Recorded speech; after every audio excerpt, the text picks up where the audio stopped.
Hello दोस्तों, welcome to Iqra technology. आज मैं बात करूंगा पाइथन के एक ऐसे फीचर के बारे में जो हर कोडर का काम आसान कर देता है।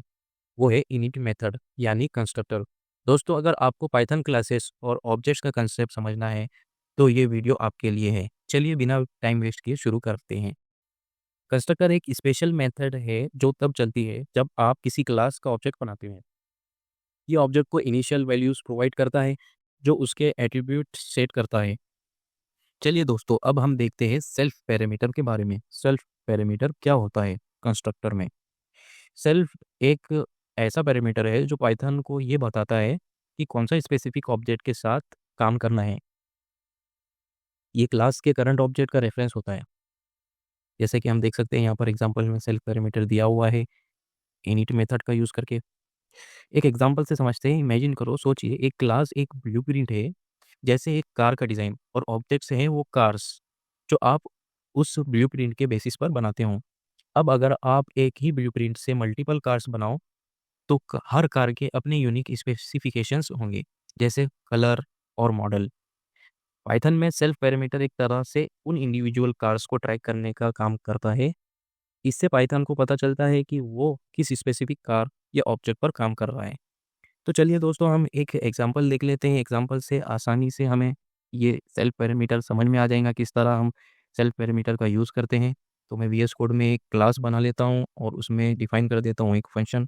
क्लास का नाम ले लेता हूँ, यहाँ पर से एग्जांपल देख लेंगे। एक कार क्लास का नाम ले लेता हूँ, कार्स, और इसमें मैं इनिट फंक्शन यूज़ कर लेता हूँ, डिफ डबल अंडर स्कोर इनिट। तो इसने हमें ऑटोमेटिकली सेल्फ पैरामीटर को जनरेट करके दे दिया है। अब मैं यहाँ पर अपनी कोड लिख लेता हूँ, ब्लॉक ऑफ कोड लिख लेता हूँ। मैं सेल्फ पैरामीटर का यूज़ करके उसको मॉडल दे देता हूँ कार का, और कलर दे देता हूँ, और उसमें इनिशियलाइज़ कर लेता हूँ। अब मैं यहाँ पर सेल्फ पैरामीटर लब में मॉडल, और इसको इनिशियलाइज़ कर लेता हूँ मॉडल। मुझे यहाँ पर पैरामीटर पास करना होगा मॉडल। ओके, अब मैं यहाँ पर मॉडल ले लेता हूँ। अब मेरा इसमें मॉडल इनिशियलाइज़ हो गया। अब मैं सेल्फ पैरामीटर का यूज़ करके एक और बना लेता हूँ, कलर, कार का कलर, और उसमें एक और पैरामीटर पास कर देता हूँ। जिस तरह यहाँ पर एग्जांपल में देख सकते हो आप, हमने कलर का पैरामीटर पास किया है, कलर। अब मैं यहाँ पर इनिशियलाइज़ कर देता हूँ कलर। ओके, ये हमने अपना एक इनिट मेथड क्रिएट कर लिया है। अब मैं सेकंड प्रिंट करवाने के लिए दूसरा फंक्शन बनाता हूँ, ड्राइव, जिसमें हम प्रिंट करवा रहे होंगे अ, इ जो हम आर्ग्यूमेंट में पास करेंगे हमारा मॉडल और कलर, उसमें हम इसको प्रिंट करवा देते हैं। डिव फंक्शन क्रिएट करता हूँ और ड्राइव नाम से एक मेथड क्रिएट कर लेता हूँ, ओपन पैरेंथेसिस, क्लोज पैरेंथेसिस, और इसमें एक सेल्फ सेल्फ पैरामीटर पास कर देता हूँ। बेसिकली दोस्तों, आप इसमें कंफ्यूज नहीं होइएगा कि सेल्फ पैरामीटर बहुत आसान है। ये सेल्फ पैरामीटर जो है दोस्तों, जब एक ऑब्जेक्ट बनाया जाता है तब इनिट मेथड का उस ऑब्जेक्ट का एट्रीब्यूट को इनहेरिट करता है। जैसे एक कार बनाते वक्त उसका कलर और मॉडल सेट करना, इसी तरह ये सेल्फ पैरामीटर काम करता है। तो दोस्तों, मैं इसमें ब्लॉक ऑफ कोड लिख लेता हूँ, प्रिंट करवा देता हूँ, ओपन पैरेंथेसिस, क्लोज पैरेंथेसिस। मैं यहाँ पर एफ स्ट्रिंग का यूज़ करूँगा। मैं यहाँ पर प्रिंट कर लेता हूँ, सेल्फ पैरामीटर यूज़ करके डॉट मॉडल ले लेता हूँ, मॉडल प्रिंट करवा देता हूँ कार का। यहाँ पर मॉडल लिख लेता हूँ स्ट्रिंग में, कॉमा देकर इसका कलर भी हम एक्सेस कर लेते हैं पैरामीटर का यूज़ करके, डॉट कलर। ओके, मैंने मॉडल और कलर को प्रिंट करवा दिया है। अभी मैंने इसका आर्गुमेंट पास नहीं किया है, बस मैंने एक क्लास के अंदर मेथड बनाया है। अब मैं इसको यहाँ पर ऑब्जेक्ट्स के थ्रू कॉल कर लेता हूँ। जिस तरह मैंने यहाँ पर दो ऑब्जेक्ट्स बनाए हुए हैं, यहाँ पर पैरामीटर आर्गुमेंट पास किए हैं टोयोटा ब्लू। तो मैं यहाँ पर से इसको कॉपी कर लेता हूँ और यहाँ आसानियाँ पेस्ट कर देता हूँ। तो दो हमारे ऑब्जेक्ट्स क्रिएट हो गए। यहाँ पर मैं इसको टोयोटा और ब्लू प्रिंट दे देता हूँ, टोयोटा, टोयोटा, और उसका कलर है ब्लू। और मैं इसको भी चेंज कर लेता हूँ, रेड कलर, और बी एम डब्ल्यू, ओके। हमारे कार क्लास में से हमने इसको आर्ग्यूमेंट दे दिया है। अब हम इसको डिस्प्ले करवा लेते हैं हमारे कंसोल पर। हम कॉल करेंगे सिर्फ ड्राइव मेथड को। तो हमारे कार 1 में से हम डॉट ड्राइव मेथड को कॉल करेंगे और कार 2 में से भी ड्राइव मेथड को कॉल कर लेंगे। ओके, अब ये हमें आउटपुट में हमारा, मैं फाइल नेम चेंज कर लेता हूँ कंस्ट्रक्टर। ओके, तो देखा आपने कितनी आसानी से इसने इनिशियलाइज कर दिया है हमारे फर्स्ट मेथड को, विदाउट नेम दिए इसने इनिशियलाइज कर दिया है। और यहाँ पर हमें आउटपुट में हमारा जो हमने आर्गुमेंट दिया था कार नेम और कार का कलर, कार का मॉडल और कार का कलर, वो हमें आउटपुट में मिल गया है। तो दोस्तों अब हम नेक्स्ट देखते हैं कंस्ट्रक्टर में। हमने देख लिया कि कंस्ट्रक्टर को इनिशियलाइज कैसे करते हैं, उसमें मेथड इनिट मेथड कैसे क्रिएट करते हैं क्लास में। और अब हम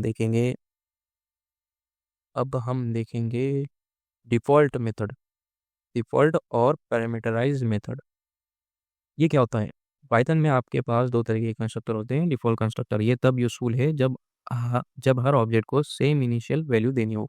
जैसे कि हम देख सकते हैं यहाँ पर हमने एक इनिट मेथड बनाया, उसमें आर्गुमेंट पास कर दिया सेल्फ, और उसमें हमने यहीं पर यहीं पर उसको वैल्यूज असाइन कर दी है।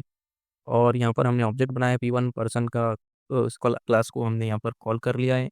और यहाँ पर हमने प्रिंट में हमने नेम ले लिया है और एज ले ली, मतलब ये डिफ़ॉल्ट मेथड है कंस्ट्रक्टर को कॉल करने का।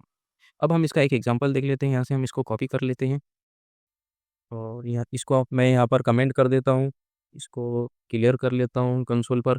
हम इसका एग्जांपल देख लेते हैं, डिफ़ॉल्ट मेथड। तो मैं यहाँ पर इस स्ट्रिंग को सही कर लेता हूँ, यहाँ पर जॉन लिख देता हूँ, जॉन नहीं साकिब अंसारी लिख देता हूँ, साकिब अंसारी। ओके, अब मैं यहाँ पर इसका आउटपुट चेक कर लेता हूँ। मैंने क्या किया यहाँ पर, मैंने जो है एक पर्सन क्लास बनाई और इनिट मेथड यूज़ किया और यहाँ पर दो दो वेरिएबल ले लिए, नेम और एज। और इसको इसमें मैंने साकिब अंसारी असाइन कर दिया नेम में, और एज में 30 असाइन कर दिया। और मैंने यहाँ पर एक ऑब्जेक्ट बना लिया P1 और उसको मैंने क्लास को उसमें असाइन कर दिया। अब ऑब्जेक्ट से मैंने, जो मेरी क्लास में इनिट मेथड है, उसको मैंने उसमें से मैंने नेम को ले लिया, एज को ले लिया। तो अब मुझे आउटपुट में साकिब अंसारी नेम में मिल जाएगा और एज 30 मिल जाएंगी। तो मैं इसको चेक कर लेता हूँ। तो देखा आपने, इसने बाय डिफ़ॉल्ट हमें अपना नेम और एज दे दिया है। अब मैं इसको कमेंट कर लेता हूँ। अब हम नेक्स्ट देखते हैं पैरामीटराइज मेथड क्या होता है। पहले मैं इसको क्लियर कर लेता हूँ। अब मैं यहाँ पर आता हूँ, पैरामीटराइज कंस्ट्रक्टर। इसमें आप ऑब्जेक्ट बनाते वक्त अलग अलग वैल्यूज दे सकते हो। सिंपल, इसमें आप अलग अलग वैल्यूज दे सकते हो। जैसा कि जब आप ऑब्जेक्ट बनाएंगे P1 P2, तो यहाँ पर आप आर्ग्यूमेंट में अलग अलग वैल्यूज दे सकते हो। और यहाँ पर आप जब इनिट मेथड में आप आर्ग्यूमेंट पास करेंगे तो यहाँ पर आप ऑब्जेक्ट में अलग अलग वैल्यूज दे सकते हो।